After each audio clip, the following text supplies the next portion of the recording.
stage, on stage with Jim and Tom. On stage, on stage with Jim and Tom. On stage, on stage with Jim and Tom. On stage, on stage with Jim and Tom. Tom and Jim. Tonight we welcome Eki Shola to the stage of the Phoenix Theater. Eki is a solo artist who performs soulful electro jazz and has released a number of deeply personal albums over the last few years. Tonight we'll explore the stories behind those albums, and later she'll play a set of music. Please welcome to the program, Eki Shola. Welcome. Thank you so much for having me. It's very exciting to have you. You've been on our radar for a bit now, and just feels like it's been a long time coming. So thank you for making it work. I appreciate it. So your last four releases are, in my opinion, just like a fascinating window into what you've experienced in this era of your life. And, you know, some of these include some traumas. Right. And these have effectively led you to kind of recentering your life. Right. And kind of dedicating yourself to music in a way that you just hadn't before. Right. And so I guess before we jump into this, because this is really like a lot of your life of the last 5 years. What did your life look like before all this? So before all this, let's see. So 2010, we moved out here, my husband and I, and our son at the time. Didn't have our daughter yet. She wasn't born yet. We moved out from New York and kind of did a mini driving tour. Checked out the East Bay, Santa Cruz, Sonoma County. And we came, I think, around the time in the spring, summer, where everyone's having their music concerts. So we were just like, where is this? This place is amazing. And we kind of hit them all up. Cloverdale and Windsor and Santa Rosa's, downtown market and Sebastopol. And we're like, this is the place, that we want to be. And then we moved here and then we looked for jobs. So at the time, my husband was working, doing marketing consulting work. And then I had finished training, so I secured a primary care physician job, and he continued to work remotely, and did that up until 2011, and then that's kind of when my life changed really quickly, and we're going to talk so much about it. Sure. Okay, this is kind of like when you're watching a movie, right? And they show the end of the movie at the beginning of the movie. Yeah. And then when it gets to that, you're like, oh, that's what that was about. Right. That's what this question is, which is, has this last 5 years like changed your view on like fate or things that are, things that happen to us that just seem bigger than just coincidence? Because I mean, what a remarkable thing. Your life was so different than it has become. Yeah, all because you just drove through this area looking for a place to live and it grabbed you. Right. And I don't really believe in coincidences. I think everything happens for a reason. And so everything happened the way it was supposed to. We were meant to be here for a particular reason.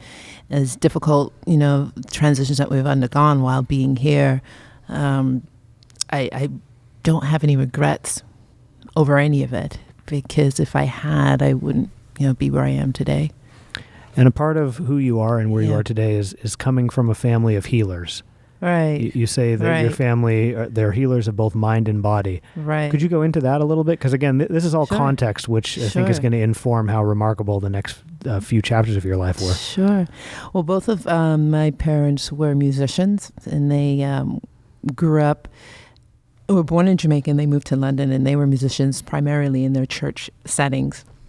And my dad was guitarist and drummer, and it was rock gospel, and they toured across Europe playing. And my mom was more gospel, classical, piano and organ. So that love of music and expectation that we would play was there from the get-go. And so she started teaching us. I have two siblings, taught us piano. And she said until, the time that we stopped listening to her, then we got a private teacher. So then we continued. And both of our parents were social workers, and they worked hard. I mean, my dad was working, when he emigrated over, kind of had to start from beginnings, taxi driver, different night jobs, and he worked at a foster care agency in Brooklyn, and he was always on. As soon as he got home at 11 p.m. or something, his beep was going off. Mr. Edwards, need your help on this difficult case, child removal from the home. My mother worked with adults who were being, at that time, transferred out of institutionalized settings into independent living centers. So she worked with clients who had paranoid schizophrenia and other mental health disorders. And so that was just our life. I mean, in London, my dad worked at teen homes. We would spend the night there, hang out with the teens there, got to know them. With my mom, we were at the functions at the houses, the clients there, and got to meet them and know them. And it just kind of was a second nature. It just felt comfortable.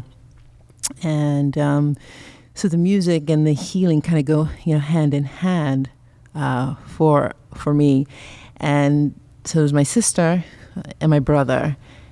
And like I said, we did piano, and then we each played a string instrument. And we didn't really like to practice, but who does?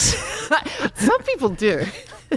So, my dad would bribe us. Nobody at this table. So if we practiced, we got to go to IHOP, like McDonald's, breakfast on the weekends, stuff like that.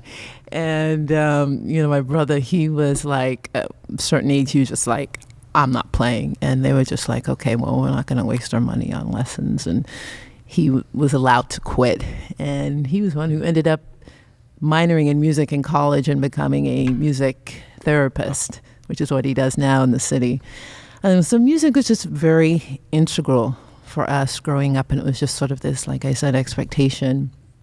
Either we're playing or there's music in the background. But I think it all kind of culminated in this one particular moment when my mother passed away in 2011. It was around, I believe, the dates are fuzzy. Maybe I blocked it out, but January or so. And being the eldest, I was helping to plan the memorial and, all the mundane things of, invitations and setting up, the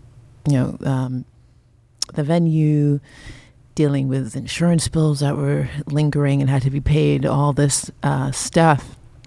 And I was just like, I can't take it anymore. And we were all, my dad, my brother, and sister were at the home that we grew up in Long Island. And I said, let's go, we're going to go upstairs to my old bedroom, my pink colored room, and we're going to play. I had my old rinky-dink old, I don't know if it was Casio or something, some keyboard. My dad had his guitar. My brother pulled out his double bass. And my sister had her violin. And I don't even know how we had all that because we weren't living there at that time, adults and long gone. But we jammed, and we must have jammed for like 4 or 5 hours. And we just played and played and played. And then it was just like something clicked. I don't know what it was. Something just turned on. And that was the moment when I said, I will do music from now on. That's it. And I think it's important to note that you are a doctor. I am, yes. And music has played a role in your medical practice as well. I mean, even, sometimes it's just as simple as, like, for instance, I think it's in the UK now, physicians are able to, or they were about to pass legislation, or they're looking at passing some sort of bill where doctors can prescribe music. And we're not there yet, but just simple things like that. I saw a lot of patients who had anxiety and depression. And yes, I understand. I believe there's a biological component, but there's also a huge environmental component too, whether it be work-related or family-related, and you name it. And I think music music and other art modalities can be, I think, a wonderful adjunct in helping people to be able to express themselves. So if you found somebody with a depression and you decided to prescribe music, right? Would you prescribe a particular style, or would you prescribe what moves them? What moves them? It has to speak to you. It could be metal. Yeah, of course. Okay. Yeah. Could be funk or jazz or any of that. Yeah. It has to reach you individually. So yeah. And do you think that moment that you had in that room, when your mother had passed and you were with your family, is there any connection to why you made that decision to dedicate yourself to music and the healing properties of it? It was just cathartic. Yeah. Up until that point, that very moment, those hours provided the most emotional release that I had experienced up until then, by far. So that's you experiencing the healing power of music. Exactly. Yeah. And that led to her passing, and your processing of that led to your first full-length album. That's right. Released called Final Beginning. Yep.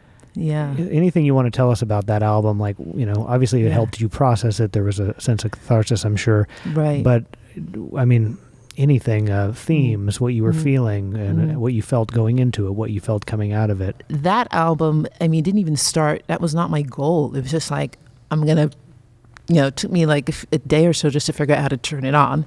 Then I'm like, I'm just going to play, and then I'm going to write a song. I'm like, I have enough songs. I can put these out. And it wasn't really my intention to put out an album. But then, like I said, I realized I had the material and I wanted to share it. And the tough truth that I was trying to make peace with, and sometimes I still do, but now I've kind of sort of, I guess, looked at it and recoined it in my head as the gift of grief. Because if it weren't for my mom's passing, I wouldn't be here today talking with you. I wouldn't be doing music. And so it's like, man, if mom never passed, I would never had experienced this opening and joy and healing. And so it's hard because then I say, well, wow, would I want mom back or music, And since I play that in my head, I'm saying, no, cut that out. But move forward and say, this is a gift she gave to us. Okay. And I remember her, she's had 3 kids. She worked minimum 2 jobs, went back to school when I was in high school for a master's in education. She's always working, always studying. But she was always happy when she saw us practice and play. And that meant a lot to her. So she's still with me. I feel her, and I feel like she's just given me this gift and this new purpose. Do you feel like your personality has changed since you made music such a central part of it? Like, do you feel like you've gotten better at communicating your emotions? Do you feel any shift from the you now versus the you 10 years ago? Or it just feels like the same person that does music? No, I feel I'm more just open to trying new things. Yeah. I may have brushed that off before, like, I don't have time for that, or if it's not medicine, don't bother me, But now it's just, I have more interest in different things. The non-singularization of Eki Shola. All right. Well, you are about to go to your next album. Yes. Which is the beginning of a trilogy. That's right. Which was spawned by something much different, but also very, very difficult. Right. October of 2017 comes around. Yes. Was it the 8th or 9th? I don't remember, but the night before, my family and I went to Hardly Strictly Bluegrass Festival. Had a lot of fun, went down with friends, and ended up leaving there probably around 8 o'clock, got home, put the kids to bed around 9:30, and just started noticing that it was a little windy. I'm from the East Coast. You get hurricanes every now and then, windy summers. It's not a big deal. And outside is really red and beautiful. I remember I wanted to take a picture and post it on Facebook, but I didn't. And then my kids, they came into our bed one by one, which was unusual for the oldest, and they couldn't sleep. And the little one said to me, probably around 11, "Oh, Mom, I hear a bump." I'm like, "I didn't hear anything." I'm like, go back to sleep. And she's like, "No, Mommy." So I said, "Okay, let me go look around, see what's going on." and I go to the back of the house where the garage is, where my studio is, and the smoke alarm is going off. And very high up, I couldn't reach it. So I went back to the front of the house, and I tried to wake up my husband to help me. And he like looks outside, it's bright red. He's like, "Oh, go back to bed, it's sunrise." I mean, way off. It's now around 2 a.m. And we smell burning, just thinking it's a wood burning stove. We're out in the country and people have those. And then there's no power. And I remember looking at my phone and a friend said, "Are you okay?" And I'm thinking, why wouldn't we be? And I tried to call back, but we had no power. And then we had no lights. Then I heard the kids run downstairs and they looked out through the garden glass doors, and I heard, "Mommy, the garden is on fire." And I'm like, what? And I went downstairs, and there were just rings of fire all in the garden, and it looked like someone was throwing fireworks off the roof. You just saw embers. And I was like, oh my God, and all I could remember was like some leadership training at for physicians, and it was some group exercise, and like we had to brainstorm and come up with something like, if you're in an emergency, what is the one thing you bring, whatever. And apparently the answer was shoes. So I was like, okay, shoes, we got to get shoes on. And because we're all in our PJs, and I told them to get their shoes. My laptop was probably like right there, about 10 feet away. I was like, do I have time to get it? Because I had 3 albums on there done. I was like, no, I don't think I do. And I ran into my closet, put in something, and then I just collapsed. I collapsed on the floor. And I was just like, this is it. We're going to die. This is it. And it felt like an eternity. And then I was like, I don't know, something picked me up. And I was like, nope, we're going to get out of here. We're going to be fine. We ran downstairs. My son couldn't find his shoes. I said, forget it. My husband couldn't find his glasses. Jumped in the car. We lived down a long driveway, and we got into the car. It was a Kia that we had just leased. I mean, it was a small car, like where like if you're sitting in the back seat and you're on a hill, you got to get out the back seat because it sinks the car down too low. So we get in. We're barricaded in by branches that have fallen down, and my husband runs out, clears them, and then we get up to the street level, and it was like a horror movie. Everything was all in flames, and most of the homes were already burned down. And I remember thinking, oh my God, my neighbors are dead. And we looked to the left, there was fire. To the right, there was less fire. And we drove through that for about 7 minutes, muscle memory on Reebley Road, which is narrow and windy. And it's like you saw wildlife running, deer, rabbits, smoke. The car's starting to get a little smoky. My son has asthma, and he was starting to panic a little bit. I'm like, it's okay, buddy, we're going to be fine. And then we drove through, and I believe it was Rush Creek we got to. And we called 911 and told them what happened. And the woman sounded so exhausted. She's like, yes, we know, ma'am, but it's too unsafe for us. There's nothing we can do. And I was like, I never felt so alone at that point. I mean, if they can't help you, then what? But then, then we drove to Oakland, where my sister was living and her family, and we stayed with them for a week. And then after that, we were in different hotels for 5 weeks. And then we were trying to find a rental and deal with all that. And luckily, we did. And so that's where we are now. Yeah. And you wrote that this event unlocked something inside of you. It did. So we lost everything that night. And your computer. And my computer. Oh. So I was using that computer to make music, number one. I was using my home office. We both were working from home. I was seeing patients doing telemedicine. So I got to see them through Skype. No home office, right? And then I was also working at Vista, federally funded clinic, and they burned and also had water damage.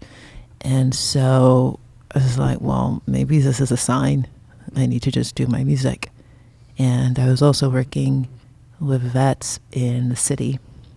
And I did that for as long as I could, but the commute was just too much. So I had to stop. But it just, I was like, I have to do this. If I don't, I'll always regret not knowing.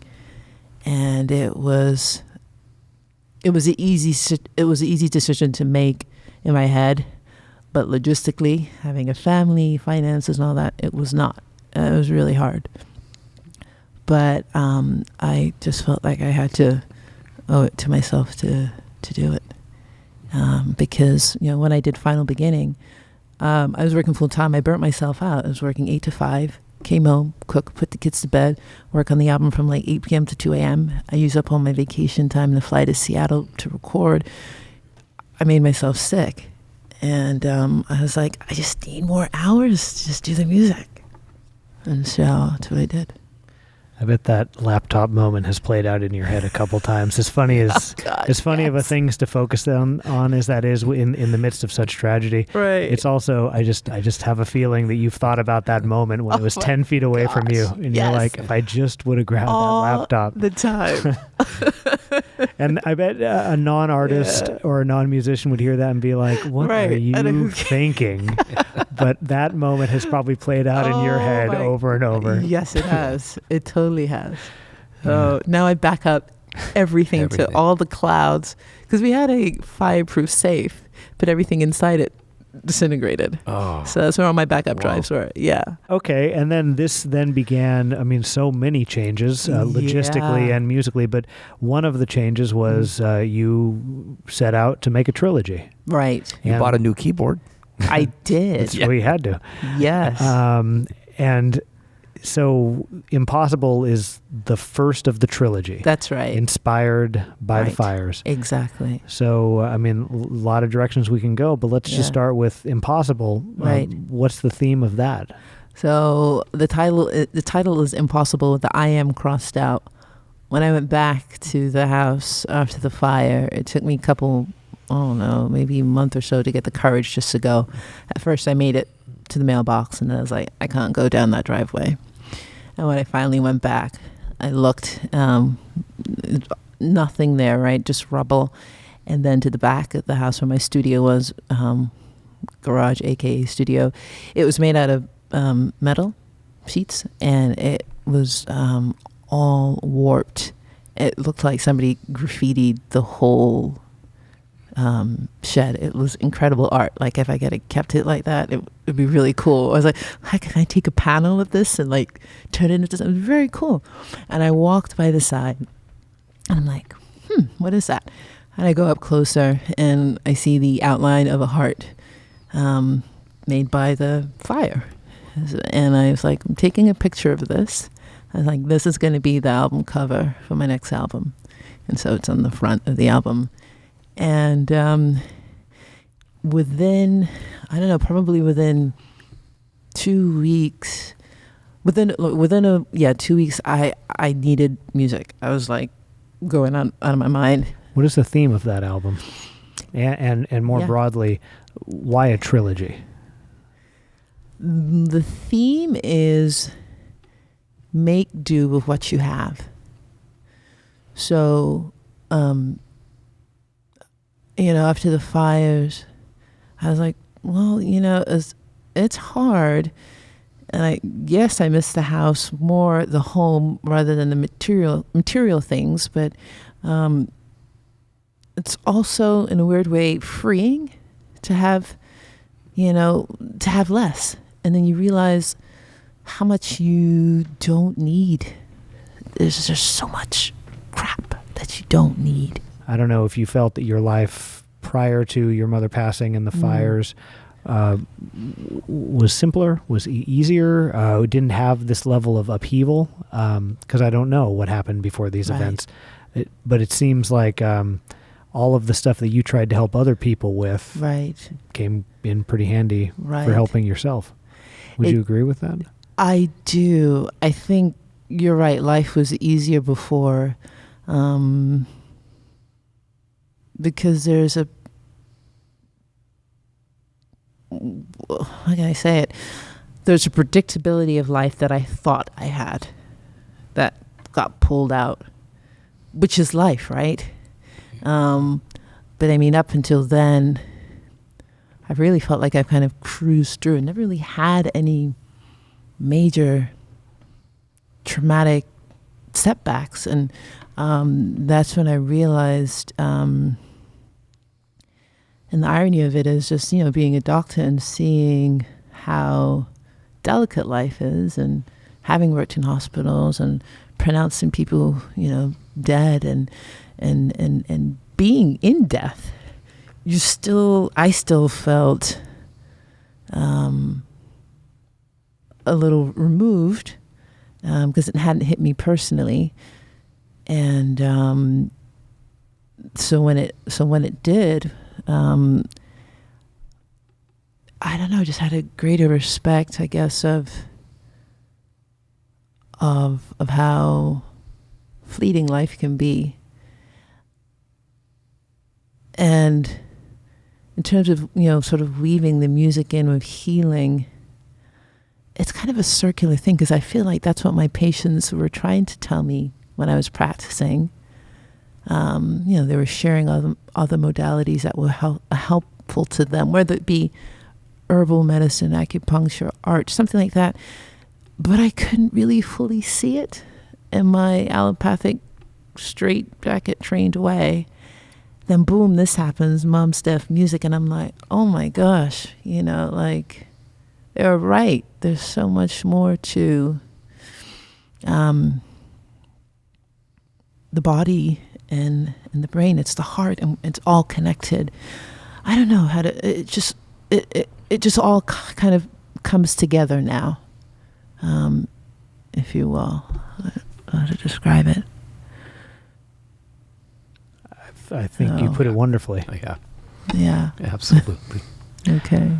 So Drift came out yesterday. My goodness, it is. Today is Tuesday, November 12th. That was Monday, November 11th. Right. This will probably come out in December of 2019. Okay. However, Drift is the second of the trilogy. It is. And let's just start with, possible, impossible. Right. Add that one theme. What is Drift telling us? So Drift is telling us, so let me backtrack. So during this whole music phase, I was kind of concerned, I had a conversation with a friend, we were talking about music, and you can replace that with any other kind of creative endeavor or hobby, if you will. We're talking about if music, is it an escape for me? And if so, is that a good or a bad thing? Because, when you're escaping for something, maybe you're not dealing with it or processing it. And it became very circular. But to me, I think music helps. Yes, it helps you to escape. And at one point, I felt like I was escaping into it too much and not working on the things that I had to deal with. And that was like, oh, wait a minute. Let's kind of come out of that and work on some other things. So Drift was more, so whereas Impossible was more it was sort of this survival mode, you're kind of okay, there are things that you need to do to get through post-fire, and I felt like, okay, I just got to get this music out and process and try to feel somewhat normal. Drift then kind of becomes that escape period, which is what I started to feel. I remember I was going on Amazon, and I was ordering books from when I was a kid in London, from my favorite authors, Enid Blyton, and books about these girls in boarding schools and all the mischievous things they got into. And and I was like, and I kept thinking about my mom's cooking back in London, and I was even went to London, visited friends, and I wanted to go back to the old places, and it's just like this comfort. I wanted that familiarity of what I knew, that stability, that security. And so I'm writing these songs, and they all seem to be just these songs that you kind of sit in and be carried and comforted. And oh my gosh, I would just sometimes have them on repeat, and they would just help me, just kind of, you're going to be okay. And so that's what drift represents, this period of safety and warmth and love. Yeah. Did you ever think about moving back to London? Yeah, I thought about it, but that's the thing about memories, right? They, at least for me, they're memories of once. That time period is gone. You know, I go back to London and my old area is very different. Yeah. Very different. East London than what it was. The foods have changed. They've become more Americanized. So it's like, yeah, I don't even know where I would go to. I mean, it's just not there anymore. Even my home in where my dad lives on Long Island, our home that we grew up off to London, that doesn't feel the same now that my mom's not there. So you were essentially seeking like the comfort of familiarity. Yes, exactly. And sort of, I guess what you're saying is like having these experiences where you got to sort of be, you use the word cocooned in these sort of familiar things. You found that to be kind of healing. Exactly. And that is drift. Yes. Yeah. Exactly. Okay. Exactly. And so that's where we're one day into that album being out. We are. And then how soon until the third of the trilogy comes out? So Possible was released 222 because I kept seeing those numbers drift. I kept seeing 111, so that's why I released it yesterday. And I keep seeing 1218, which is my birthday. So I'm hoping that's the target for the third one. And third one is called? Essential. Well, yeah. Let's do for Essential what we just did for Drift. What are we focusing on theme-wise in Essential? Essential represents kind of an emergence out of the cocoon. And it's like, okay, now what? How can I step back into life? How can I make a difference? For whatever reason, after the fires, I think I probably drive my family crazy.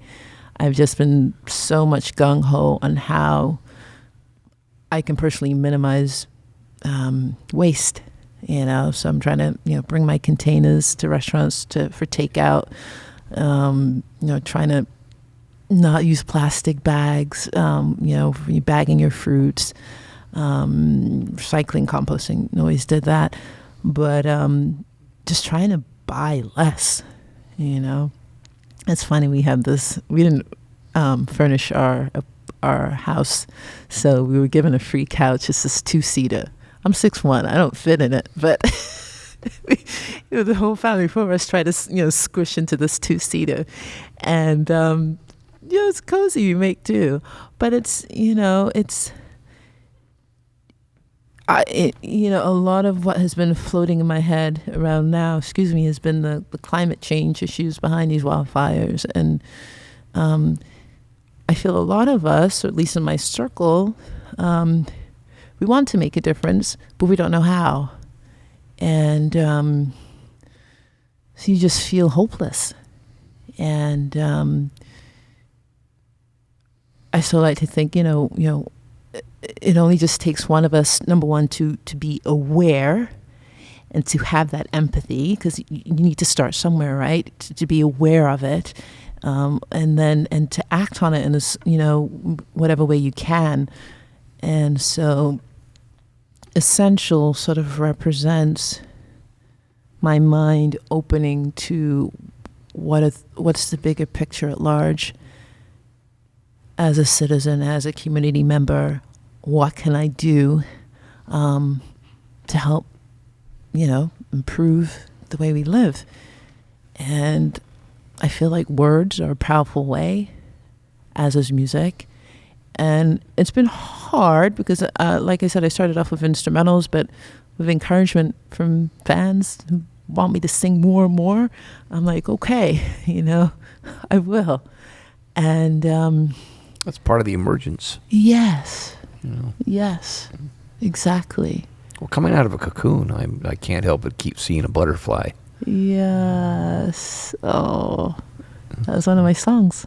Yeah. Butterfly. I'm excited when you come back on the show in like 5 to 10 years and we can talk about like the next 10 barriers that you just punched through. That's what I like about your process. It's like you don't even really seem to like know what it is you're going to run up against. That's why you're able to do it. Yeah. Right. Yeah. It's like this music was never supposed to be performed, so why would you have been afraid of performing it? And then you're like, oh my God, I have to perform it. Well, I guess that's what we're doing now. Yeah. You have a wonderful way of like looking down the road, but not too far down the road because that's when you get spooked. Thank you. Yeah. Ignorance is bliss at this. So, the one thing I just came up with, does the butterfly know that that's what the butterfly is going to be after it emerges from the cocoon? And this is almost like your journey as you... right. Is there knowing how you're going to emerge from the cocoon? I don't think so. I don't think the butterfly knows. I don't know. That would be my take. Truly. Yeah. You would have had no idea the depth that this has brought to your life when you started it 5 years ago. No. You had no way of knowing. Nope. And it's not why you did it, but it's why you keep doing it. Right. And it's remarkable. Exactly. So thank you so much for sharing all of this stuff with us tonight. You're welcome. Your work is a joy to experience, and to learn about all the stories behind it, I think makes it that much more impactful. So thank you. The generosity you had in sharing it all is very appreciated. So thank you. You're welcome. Thank you for allowing me to share. And now in just a moment, Eki Shola will share a collection of these songs with us. Thanks again for joining us, Eki. Thank you.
be scared, just try. Feel the rush, take it slow. Enjoy the ride. Turn thoughts off, ease the pain. It's a natural high. Feel the beat, endorphins flow. It's a natural high, yeah.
Time to say bye,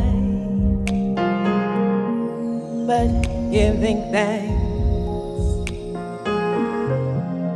trying to find peace of mind. The world spins you around,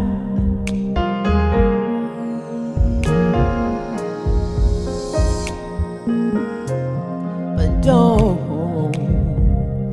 let it pull you down.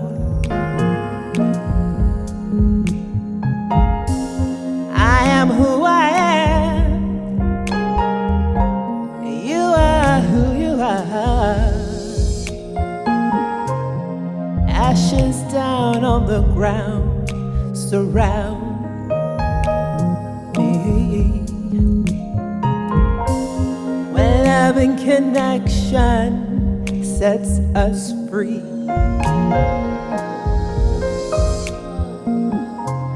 Community together, one becomes we. I'm dreaming of a new start. The light shine from the heart.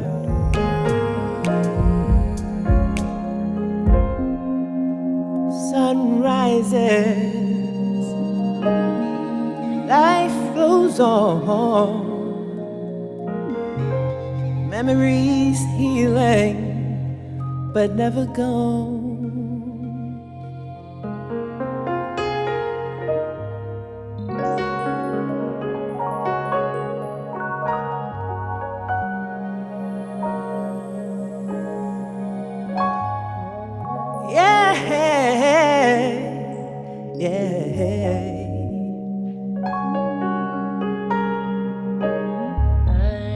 Loss turns to meaning and gain.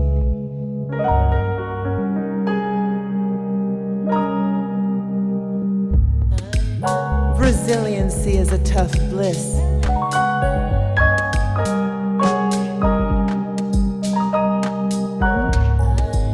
Rising out of the fire,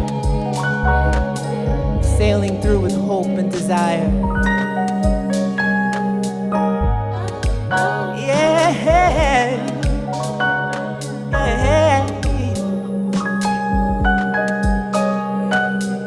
I'm dreaming of a new start.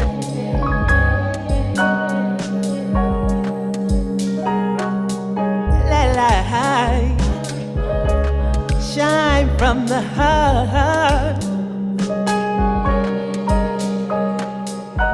Sun rises, life goes on. Memories healing, but never gone.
Longing never leaves.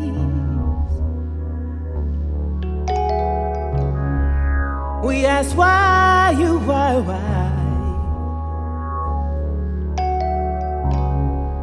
One more hug, one more kiss. You'll be forever missed. Sorrow comes and goes. Sorry for the times never promised. My mind is going crazy when it's time for bed. But thankful for no words left unsaid. The dreams flood you out. The screams choke you down. You can't breathe.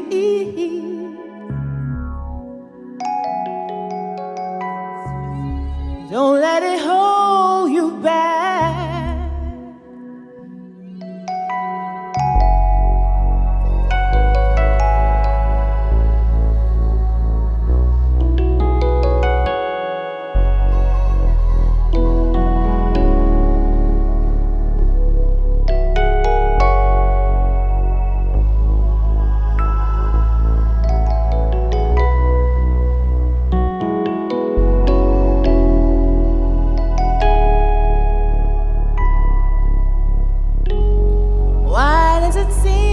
Struggle isn't a fault.